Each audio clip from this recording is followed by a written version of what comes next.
everyone, so today I'm going to be talking all about seed cycling. It's something I'm super new to, but I just want to cover why I've started seed cycling, what it's supposed to help and how to do it. So as many of you guys know, I already take my temperature every morning because I track my basal body temperature.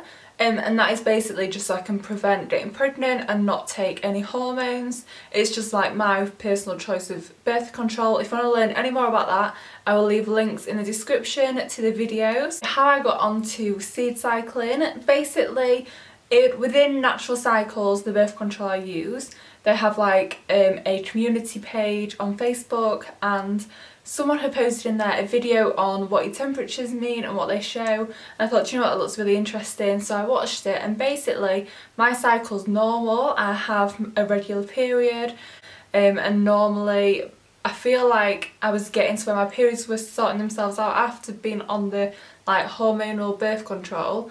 But with the stress of what's been going on in the world these past few months, my cycle's just been a little bit all over the place. But if I just glance at my graph, it looks pretty normal. There's nothing that's unusual about it. So I just wanted to look at this video and just see what the temperatures meant, basically. So I started watching it, and it was saying about your average temperature and what it should be. So before you actually ovulate, there's two phases to your cycle. You get your follicular phase from the first day of your period until the day you ovulate, and then from ovulation day until the first day of your period, it's the luteal phase. So all my temps across the whole chart look normal, but they're actually all too low. They're not reaching what they should average. So this can mean like a multiple of things, but it normally means like an imbalance in hormones. Can also mean thyroid problems. Obviously I'm not diagnosing myself with anything, but it does mean that something's not quite right. You can have problems with half and half, and not necessarily like the first half or the second half. It could just be one or the other. But this is why I think it's so important, especially if you're not on birth control, whether you're single or not, to take your temperature. I think there's so much we can learn about our bodies from this. So now you basically know why I'm starting seed cycling. I'm just going to tell you a few things it can help with. A few things that I found out seed cycling can help with. Supposedly, this, I'm not a doctor, I don't know what I'm talking about, but this is just what I've read up on. So it can help with if you're like premenopausal, if you have irregular cycles. It can help with period, PMS. It can help boost your fertility, and it can also help hormone imbalances. So whilst I was actually trying to research this and just find a bit more information, I found that there wasn't actually that much on the internet. I joined a group on Facebook to try and get a little bit of info to start with, but even then I could only find like one group, so there wasn't much at all. But one thing I will say is I also couldn't find many results or like people's personal experiences. So my plan is to do this and then update you guys every like 3 to 6 months, because they say it takes 2 to 3 cycles to notice the difference. If my temperatures are low because of the hormone imbalance and the seeds do work, I will be able to tell if my temperatures like become higher on average. I've wrote down the averages so that I know what they are, and then say in like 3 months, 6 months, a year, I'll write them down again and see if it's any better. It might not make any difference at all. I'm also going to be paying attention to PMS. I'm also going to be taking note of like my period length and how, if that's affected, if I feel like it's lighter or heavier, just little things like that. A couple of other things that seed cycling can apparently help with is hormonal acne, and to say you're coming off the pill or something, it can help to balance out your hormones faster. Let's talk about how it works. So if you are charting and you know when you ovulate, then amazing. You can do the first phase from day 1 up until you ovulate, and then as soon as you ovulate, swap to the second load of seeds. If you don't know when you ovulate, I would definitely recommend starting to take your temperature and learn about your cycle yourself.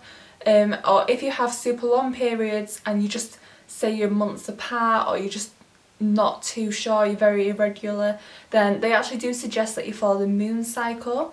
It's believed that women sync up with the moon, and the moon has a big effect on us and our bodies, so that's something else you can follow to try regulate yourself. For day 1 up until when you ovulate, you need to be taking flax seeds and pumpkin seeds. These seeds work together to help promote healthy levels of estrogen, so this is the hormone that's very dominant in this half of your cycle to begin with. And also pumpkin seeds contain zinc, so they are really good because that helps to tackle a hormone that actually causes hormonal acne. So for the second half, from ovulation to the first day of your period, you need to be taking sesame seeds and sunflower seeds. It helps to promote healthy levels of progesterone. Honestly, I've tried to say that word so many times, my head just won't let me say it. Also helps to block out any estrogen that you're having too much of. So now we know what seeds we need to take, how much do we need to take, and how. So for each seed you should be taking 1 tablespoon of it a day, and also the seeds should be ground. What I like to do personally is I just blend them in a blender, and then I mix them together, and I get some fruit, cover the fruit in yogurt, and then dip them into the seeds and eat them. I'll be honest, the first half of the cycle is not my favourite, but I can do it basically, and the second half I prefer a lot more. Still not my favourite, but it's better. Honestly though, it's like 1 tablespoon, it's so easy, it doesn't take long to eat. A few things I was getting before seed cycling that were kind of not concerning me but just bothering me. Some cycles I was having super long periods, or long periods of spotting before I actually got my period. Sometimes it would be like 2 weeks worth. It just didn't seem right to me.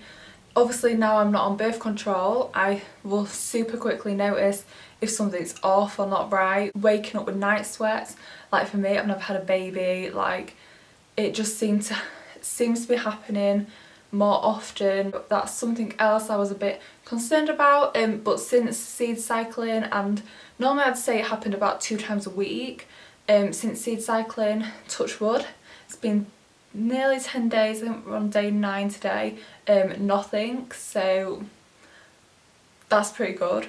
Don't know if it's just like a coincidence, but we'll see. I don't know if it could really work that fast. So I'm going to keep an eye on things, I'm going to keep track of things and update you guys in about 3 months. If any of you guys are going to try seed cycling, super exciting, message me, we'll talk. I might even make like a group chat if there's enough of us. If seed cycling is something you've done in the past, let me know in the comments, tell me your experiences because I would really like to know. I don't know if it's one of them things that's probably like going to be effective for some people more than others, but we'll find out. And also one more thing before I forget, if there's a seed that you don't like from either of the cycles, I do think you can double up on the other seed. So say like you don't like the flax seeds but you don't like the pumpkin seeds, you could eat 2 tablespoons of the pumpkin seeds. So yeah, super exciting. I love talking about stuff like this. I'll see you all again very soon in my next video, and I hope you all have a lovely day.